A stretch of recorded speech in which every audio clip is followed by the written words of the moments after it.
Hello, everybody, and welcome to the Marvel Plus podcast, the show where we talk the Marvel shows on Disney Plus and how they connect to the MCU. My name is Bret, aka Enigma9011, and you can catch this podcast live over on twitch.tv/Enigma9011 every Sunday at 8 p.m. Eastern.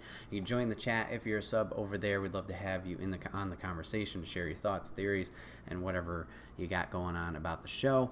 If you can't catch it live, that's A-OK. You can go over to YouTube and SoundCloud the very next day where it drops at 12 noon Eastern, and you can give it a watch and a listen over there, and let us know in the comments section down below what you're thinking.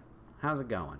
But yeah, today we are talking about Loki episode 6 for all time, always, aka the finale. Holy moly. A lot of build up to this point, so we are finally here.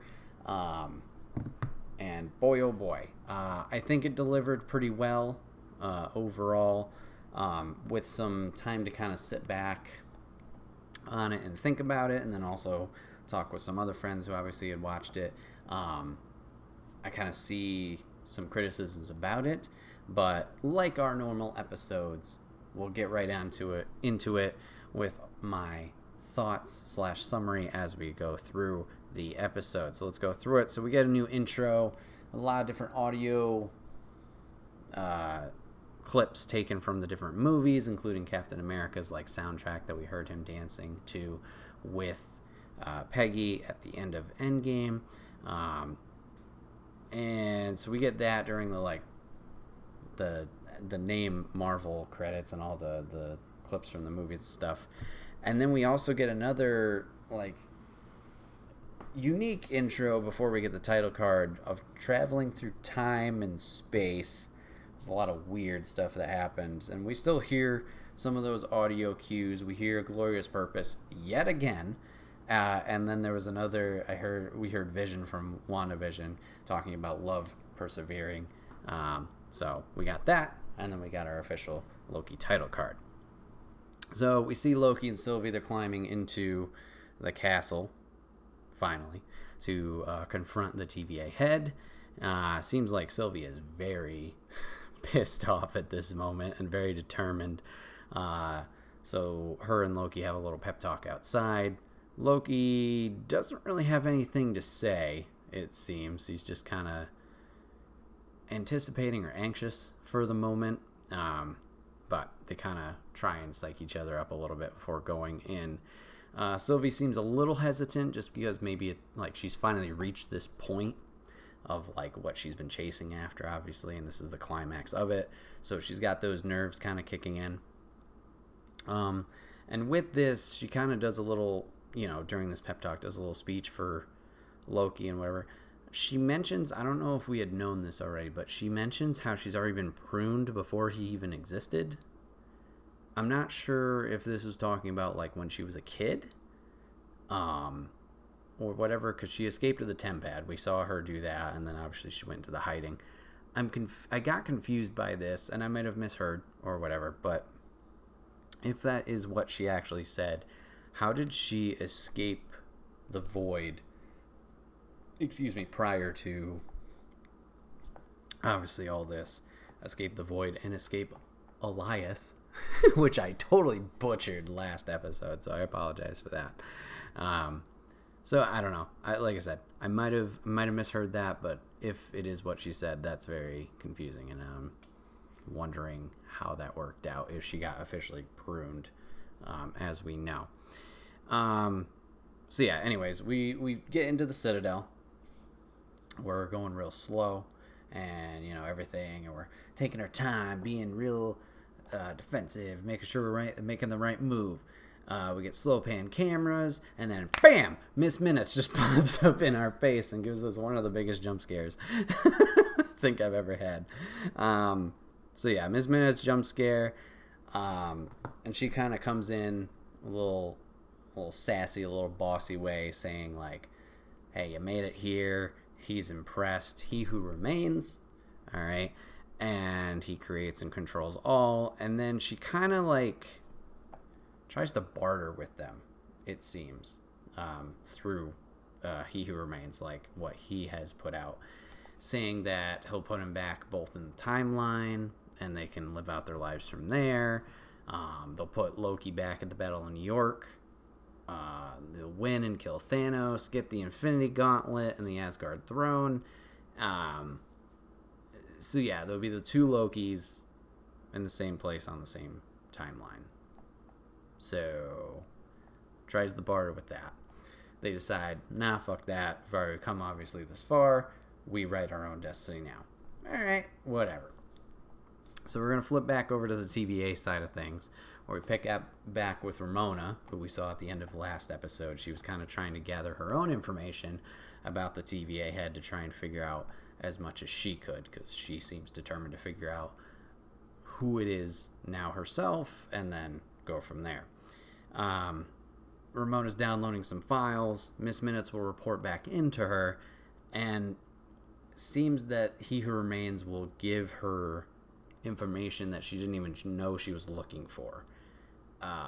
So that was like, it's a very quick, like, short cutaway in and out, and we'll get a bunch of those with the TVA where we'll pop in for like a quick second and then we'll go right back. We get a lot of information on the Loki Sylvie side in this episode, so I apologize if it seems a little out of pace, explaining wise. So we're going back to the Citadel, back to Loki and Sylvie. We're getting some fancy camera works. I see a lot of statues, and there's one broken, which I was wondering why. And we're in this kind of like, not a throne room, but like a circular, almost observatory-esque room. And we hear the ding of an elevator. Far into the room, we'll see some doors open up. And hello! We finally get our big reveal for who the head of the TVA is. And it is what we were thinking. It is what a lot of people were thinking. It does turn out to be Kang. We do not ever get an official name drop in this episode. We'll get more information later on about the character's history to kind of confirm it. But if you had already known about casting for Quantumania, Ant-Man and Wasp, you know this is the actor. I double checked just to make sure, because I haven't seen this actor before act in anything, but it is our guy. So bing, bang, boom. There we go. So Kang is now introduced in this method. So he opens the door, has an apple, introduces himself as He Who Remains, and invites them to talk into his office. The guys will attempt to attack him. Seems he has time powers similar to the Tempads, which we'll learn on later. He doesn't have a Tempad similar to the other TVA agents, like the phone-looking thing. He has almost like a glove, like wristwatch on the back of his hand that acts as his own Tempad. So he's able to avoid their attacks. They go up to the office, and they decide to have tea time and chat. We're going to go back to the TVA once again. Mobius is going to arrive at Ramona's office and kind of confronts her, like, what the hell happened? Like, why did you prune me? I thought we were best friends and all this stuff. And, like, there has to be a reason that we did all this. We're quickly cut away, and it turns out he had freed B-15, the guard that we had followed in the earlier episodes, and she has gone to Freedman, Ohio in 2018, and Ramona's a teacher there, her actual self and not her variant self, as we have learned. And B-15 is trying to convince the other guards of what is going on through using Ramona's actual self to be like, yeah, this is her, but it's not her that you know of. So, get that little quick interlude. Back to the Citadel. So, they're all sitting down for tea. And we get the big big dialogue, like information drop here from He Who Remains. He mentions that the reason he can avoid everything is because he's written everything out up until this point. The scripts have been pretty much written down for everything that will be said, all the actions, all that stuff. Shows them that. Mentions how he was in charge of them being the variants that weren't pruned or gotten rid of. Same with the old Loki, Hammer Loki, Kid Loki, etc. Every action, everybody's things that they've done, said, etc. So pretty much free will is non-existent. He has planned all this. up to a certain point. So he's done that, has the conclusion written. As this was going on of like how the actor was portraying the character, I kind of made a note. I was like, this is a really interesting way and not what I was expecting for Kang to kind of be like. Later on, it will kind of make more sense of maybe why he's portraying it this way. But I was kind of at this moment being like, not what I was expecting, and not disappointed, but a little like timid on it, I guess you could say. With him talking about all these points that he's made, and like Mrs. G said, explaining who Loki and Sylvia are, it almost seemed like he was trying to make a rift in between them. So once again, guess where we're going back? We're going back to the TVA, jumping back and forth. So sorry. Back to the TVA. Ramona and Mobius are going at it. Has to be a reason for the TVA. Ramona's like, we gotta, like, seems really devoted in a way, and it kind of calls back, I think, episode 4, we might have talked about it, like almost religious in a way for the TVA and how they kind of follow it. A crisis of faith. So she's kind of like, I got to figure this out, blah, blah, blah, whatever. Mobius is trying to stop her. Doesn't really work super well. He gets his butt kicked. And she creates a tempad door for herself and walks out. She's going in search of free will, a.k.a. the Timekeepers. And that's the last we'll see of her. Big question mark there. Going back to the Citadel. I think this was our last TVA jump. Going back to the Citadel.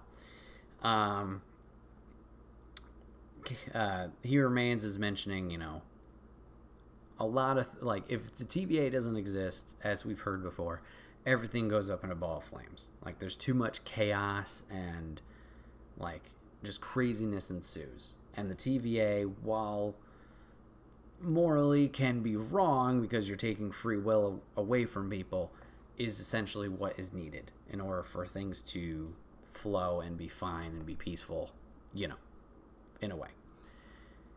He goes into explaining why this is the case.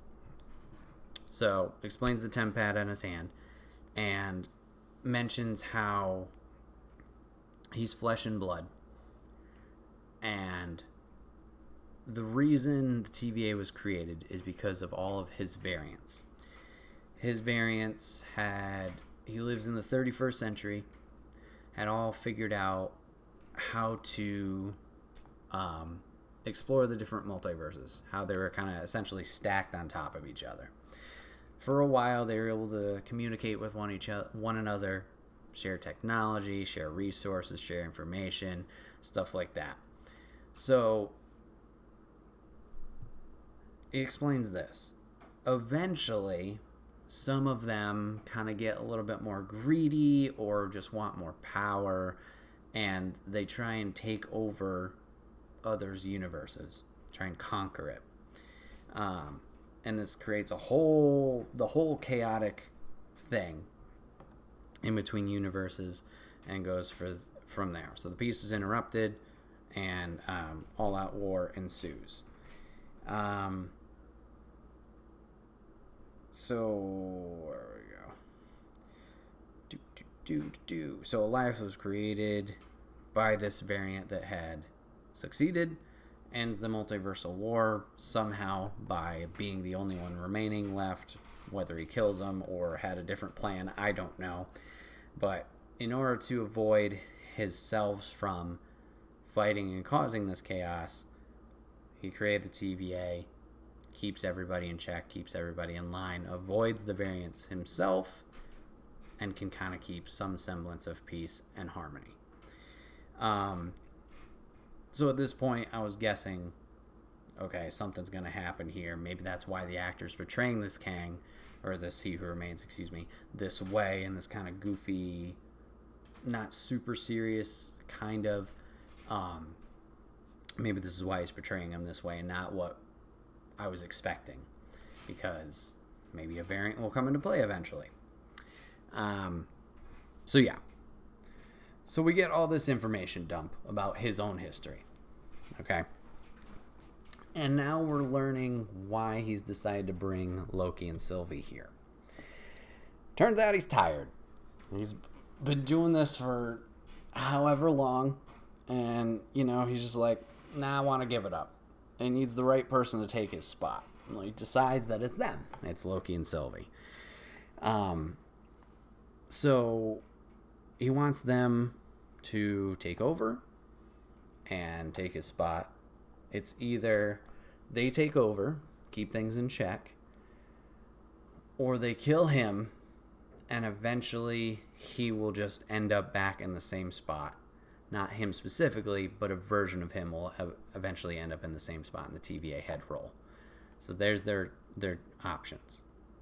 At this point, it seems like a weight is lifted off of his shoulders, and we've crossed the threshold of where he has written down everything, like planned it, time-wise. We can see out in the space, we can start seeing the threads start going timeline-wise because of variants now happening. He's no longer in control tempad-wise, whatever, so it is now, they actually have free will. He's vulnerable now. So, new up everything to a certain point. Branches are occurring, like I said. So it's either they take over or he comes back. Takes off his tempad and just sits in his chair. He's just like, all right, it's up to you now. Loki and Sylvie kind of look at each other. They're trying to discuss it. Loki seems really hesitant because if you remove the dictator, that's great, but what fills the void? He's really timid on like the warning that He Who Remains has kind of given him. I forgot what the exact phrasing was. Let's see. I think I wrote it down. Maybe not. But he's like, if you don't like me, just wait till you see the other versions of me, like the variants. So we get that. We start getting some distrust between Sylvie and Loki. Sylvie's all for it. She's like, this was my mission. This is what I wanted to do. And she's going to go for it. It's going to end up in Loki and her fighting. Going at it. So we get the little fight there. Loki's really trying to, motivate her and convince her not to do this. As they're fighting, she will enchant him away. She's going to dive in for the attack. Loki somehow enchants himself back in, blocking the strike. Or, well, not really, but stopping the attack. And drops his knife. Is like, no, this isn't about, me getting into power or anything like that. I just want you to be safe. They share their moment. They share a kiss. Hey, she says, that's great. I'm not you, though. Opens a tempad door, kicks him in, shuts it. Loki's gone. So Sylvie in this moment takes her knife, stabs Kang. He Who Remains. I keep doing this. He dies.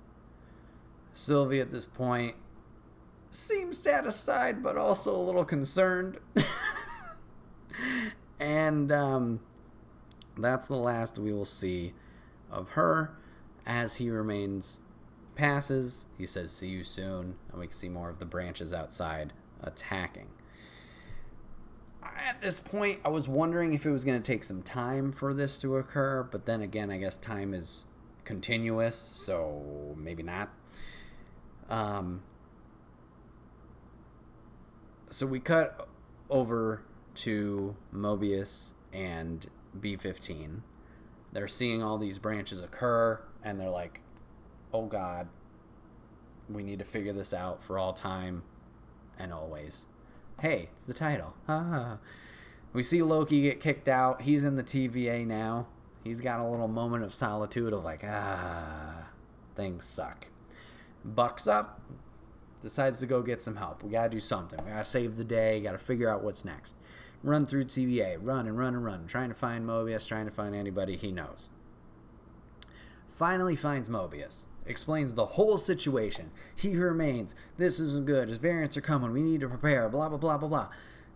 It pours his heart out to Mobius and B-15. They look at him. They're listening. And they're like, who are you? It's okay. We'll figure out where you need to go. They have no idea who he is. It seems he got sent to a different timeline. In the background, we will see a huge statue of Kang the Conqueror in more traditional comic book garb. And we cut. Yikes. Big old yikes. So we get this open ending with a whole lot of questions. So I guess this is the Kang that will be the more ruthless conqueror, more traditional Kang that we do know from the comics. So as we run up to the Mobius and B-15, or as Loki does, they're still mentioning branches happening. I think they mentioned there was like 30 different branches had happened. I'm curious if the new Kang has restored order under their vision. And this is the TVA like reporting those, like they're obviously fixing variants in the past. I'm wondering if it's them just being like, okay, we have these to deal with, and then they're going to send, whoever where they need to go. Or if this is the same lateral time, like the stacked universe thing, like everything's happening at the same time. If this is another, like, past the point of where he had written or planned out, and there's still this panic, chaos happening, that's a question. I don't know. Another big question, which I didn't think about until like maybe the next day. What happened to Ramona? Where'd she go? Just peace out with this information randomly that He Who Remains had given her. No idea. No hint, clue, whatever. She claims she wants to know who the TVA hit is, but then He Who Remains had given her this information she wasn't even looking for. And then she goes to the place, wherever that is. Big confusion there. So those are my thoughts immediately when it ended. We get a post-credit scene. We get a confirmation that Loki is going to be picked up for a second season and will continue at some point. So cool. First Disney Plus show, Marvel-wise, to get a second season. Cool. Great. More to see. More questions to ask.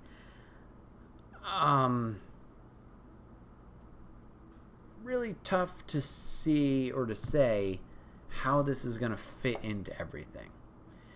Now, obviously, time, like I said, is continuous. So, is there going to be at a certain point, like MCU, we've been jumping around the timeline here and there, like, okay, this is the chronological order of when events take place.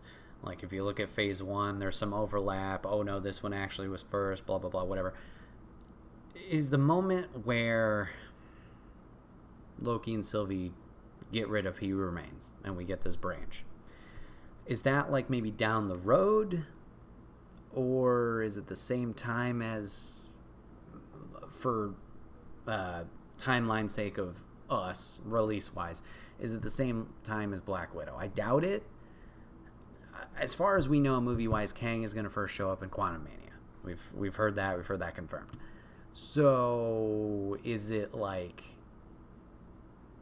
Ant-Man's going to travel through the quantum realm, and at some point that's going to link up with that universe, timeline, etc., and that's how this gets involved? Like, there's a lot of questions. Like, does the movie universe and every other non-Loki property, I guess I could just say that, does that have to play catch up to a certain point before, like, the events of this show and its new Kang the Conqueror in control take place?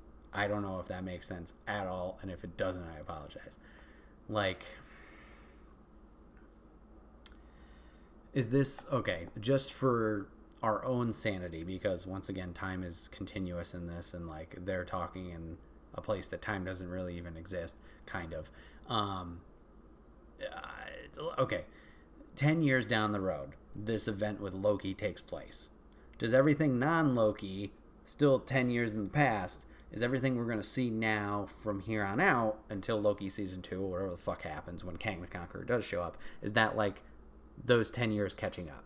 That's what I mean, essentially. So, like, Black Widow, obviously, we don't care, is not affected. Shang-Chi, not affected by this. Like, all these other movies coming out are not affected at this point, at least right now. Or is this, like, some big brain fuck that's going to come later of, like, oh, my God, this was actually an alternate timeline where, like, just to keep our own head on straight. I'm just going to keep saying this is all one timeline that we're still going on until shit really hits the fan. Then maybe we can get the other Captain America, Spider-Man's. Maybe Doctor Strange is the thing that really, because that is technically called Multiverse of Madness. Like, that's the first movie where we get a shitstorm of, like, okay, now we really got to get the whiteboard out and write everything down of where things are going, who's in what. I don't know. We'll have to see. There's a lot of things in play here, question-wise. And, you know, it's weird in a way to think of, like, the scale now of, like, obviously this is very important. This guy controls all of time. This controls everything. And then we get the questions from Black Widow. Hopefully you guys watched that episode. Like, oh, so-and-so, you know, is that really all that important now that they're involved? Like, you get these different levels of importance now. Like, this is a pretty big one. Pretty big rock in the road, or whatever you want to call it. Bump in the road. So, questions there. So yeah, we'll have to see where season 2 comes out as well. Like I said, this is the first confirmation I know of that we're getting a season 2 for a Disney Plus show. That's Marvel related. I don't know if they've already worked on filming it. I don't know when they plan on releasing it. As far as I know, which, you know, take with a grain of salt, their release schedules are pretty set in stone. Well, not set in stone, but pretty consistent for a while. We got What If. We got, after that, I think is Miss Marvel. Then we got, you know, like, we have Disney Plus shows blocked out. Now, do I know the exact release dates? No. Maybe there's a time slot that they can just be like, hey, this little 8-week break or whatever it is, that's actually Loki season 2. And then you guys can, you know, be rattling in your brains around then. Who knows? So we'll have to see. Now, speaking of the What If series, that starts in 2 weeks. I'm very excited. I didn't think this was going to tie into the MCU. Now, granted, might still not. Might just be a fun little spin-off of, like, oh, you know, what if Peggy was Captain America, or whatever name she's going to be ended up using. With learning what we learned at the end of this episode, is this just, like, showing variants that had occurred and what will play out? Just, like, not saying that these characters are going to eventually tie in and come back. Like, Peggy, I doubt, is ever going to come back live action and be, you know, Captain America or Captain Britain or whatever name she's using. Highly doubt that. This could just be a fun way to tie it in and be like, oh, yeah, that thing we just dropped with Kang. Yeah, here's all the thing. Well, here's some of the things that are happening in other timelines now that it's unchecked. Maybe that's the way. Maybe that's how they're tying it in without actually being like, this is part of the timeline now kind of thing. We'll see. We'll see. Maybe that's just their way of nudge, nudge, wink, winking instead of being just like, this is random. Here you go. I don't know. But like I said, I highly doubt those characters, events, whatever, will cross over to our movie timeline continuity. If it did, that'd be cool. Maybe. But I doubt it. We do have the actors who portrayed them in the movies reoccurring, or not reoccurring, redoing their roles in the animated realm. So at least you would have that. It wouldn't be like a different voice actor doing animated version than that. But maybe you could do fun little Easter eggs of just like, oh yeah, there's a little reference to that down the road. We'll have to see. We'll have to see. Like, everything Marvel, we get surprised left and right what is connected, what happens, what character we're referencing here and there. So we'll just kind of have to wait and see with the What If series what actually ties into our movie storyline and what does not. Or timeline, excuse me. So yeah, there's that. Yeah, I don't know. It's going to be interesting. It's going to be interesting to see where this series goes from here. I mentioned earlier in the episode, like, I can understand some people's criticisms about it now after talking to some people. Watching the episode, like, obviously we got the big moment with the reveal and learning all about, like, the TVA head and how this has been going down. This was, I was talking with JC, this is a big information drop of, like, for lack of a better term, text and subtext, like, whoa, information dump. Which, you know, the payoff is great, as he said, but, like, it was kind of almost pacing-wise a little, which, thinking about it now, yeah, I can definitely understand that more. It might have been me in the moment just being like, oh my god, it's Kang, it's like we thought, blah, blah, blah, and I'm, you know, as I'm watching about it, everything just ceases to exist, essentially, of, like, critical thinking. But that definitely makes sense, is a good point. It's going to be interesting to see going from here how that will keep going. Going back to it, it does make sense, like, why they have these lulls, quote unquote, not really, like, down points, but information filled heavy episodes, because, like, if you don't explain things, whether it's a general audience or even us, people a little bit more invested, trying to keep up with it, like, you need those explanations at some point. It's got to happen somewhere. So those episodes, while maybe not the most exciting, they make sense. So yeah. Overall, series I think was great. I really enjoyed the conversations obviously we had and the thought process of, like, trying to figure things out and make it make sense. I say it almost at the end of every series. We get 5 questions answered and 10 more come up. Like, they do a great job of, like, reeling you in just a little bit, but keeping you on the line to bait you along, keep you going. So I'm interested for more. I think the series overall was great. I think Loki's turn was interesting. Maybe a little quick of what I was thinking originally for this series. Like, I thought we were going to get more cynical, more evil Loki, because obviously he had not had that character growth we had seen from Thor Dark World, from Ragnarok, from Infinity War until his passing. Like, we did not get this gradual change into the anti-hero, or, you know, saving face, however you want to say it. We kind of did it quicker. And it might have been, obviously, like, him seeing how his life played out. He kind of realized, I'm a shitty person, and that's the growth that he had and why he had it so quick. But yeah, like I said, I was expecting a more cynical version of Loki here. Not upset with what we got, just what I was expecting going in to. So a little different there. But it worked out. The variants was cool. Seeing all the different Loki variants. I wish we got a little bit more. I mentioned it last episode, a little bit more. I think it was episode 5. A little bit more played around with President Loki and those Lokis there. It just kind of seemed like they were a flash in the pan. But then again, we did get rewarded with Old Man Loki, Gator Loki, and Kid Loki kind of being more supporting side characters. And we got that great moment with Old Man Loki creating the illusion of Asgard, showing a little bit more of the powers that we know from the comics for Loki, but maybe not specifically our Loki. Mobius was a great supporting character. Obviously, everybody's heavily invested in him riding a jet ski eventually. But he was cool, and I thought the TVA world storyline was interesting.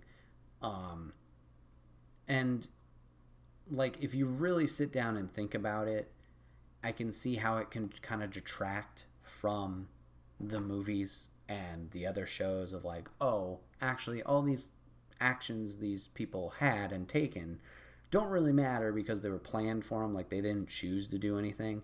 I could see if you really sat down and thought about it, like how that would take away from it. I don't find myself thinking that way often, or being like the overpowering thought to take away from Cap, take away from Thor, take away from Iron Man, etc.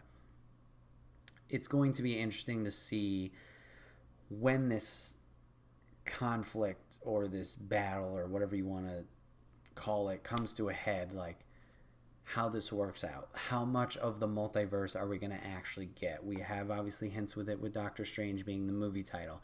We have hints with it with everybody and their mom being casted in Spider-Man, the new movie. I can't remember the title off the top of my head. Like, we have those little hints. Obviously, the Quantum Mania with Kang being involved there. Like, how far are we going here? Are we going to get new characters like a Beta Ray Bill, or the different Spider-Man, or Spider-Gwen showing up, or Captain America from 2099 coming, or,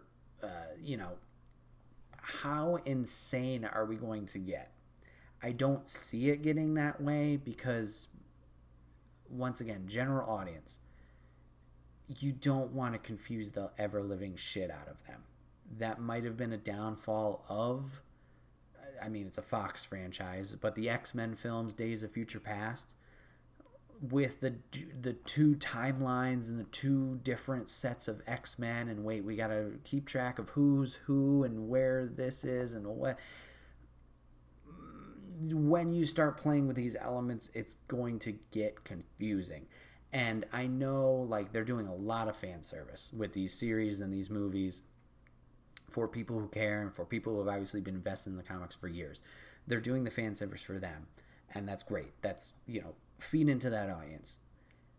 But that can't be the multi-million-dollar, like, not every one of them is funding this multi-million-dollar movie every time, like, it comes out. Like, there's the general audience has to fill a part of that portion, funding wise, wherever it is. So you got it's a delicate balance here of, like, fan service and, like, making a movie that can fit into these audiences to kind of make sense. All right. And I think that's another it's something they need to think about too, because thinking of my own personal life, like, explaining something to someone who hasn't seen the Marvel movies and maybe doesn't have the most interest in it, it becomes this whole thing of convoluted, like, what the information that I need to learn, or maybe they feel like they need to learn or understand, like, it's a lot. And, like, it is.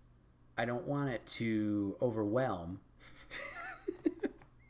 I'm just trying to, like, share it with people. But if they feel like it's overwhelming, that's just going to deter them a whole lot. So at this point, we just got to be a little bit careful with the multiverse. I can definitely see how that can add a whole nother layer of confusion on top of things. But we'll have to see where it goes. Marvel's done a good job so far of their storytelling and keeping things interesting. Obviously, there's been some low points here and there, but I think as long as they plan it out, stay focused, obviously keep doing what they're doing. Yeah. But yeah, guys, that was Loki, episode 6, the finale. I hope you guys enjoyed the finale. Hope you guys enjoyed the series overall. Excuse me. And yeah, I'm excited to chat more Loki with you guys down the road with season 2. But yeah, this has been another episode of the Marvel Plus podcast. My name is Bret, aka Enigma9011, and you can catch this podcast live over on twitch.tv/Enigma9011 every Sunday at 8 p.m. Eastern. You can join in there if you're a sub. Join in the chat over there if you're a sub. We'd love to hear your thoughts and theories about the shows as we go along. If you can't catch it live, that's A-OK. You can catch it the very next day over on YouTube and SoundCloud, where it drops at 12 noon Eastern on Mondays. Check it out over there. Give it a watch. Give it a listen. Leave your thoughts in the comment section down below, and we'll get to it in the next episode. But yeah, guys, this has been Loki. Obviously, the finale. Next series we got coming out is going to be the What If series. That's going to be starting in roughly 2 weeks, as of I think the finale, maybe this coming Wednesday. It's going to be 2 weeks, so we're going to have a little break. We might have some bonus Jonas episodes, so just keep your eyes on the feed. I know we had our bonus episode talking about Black Widow, the film over there, so if you haven't watched and listened to that yet, go give that a watch, listen.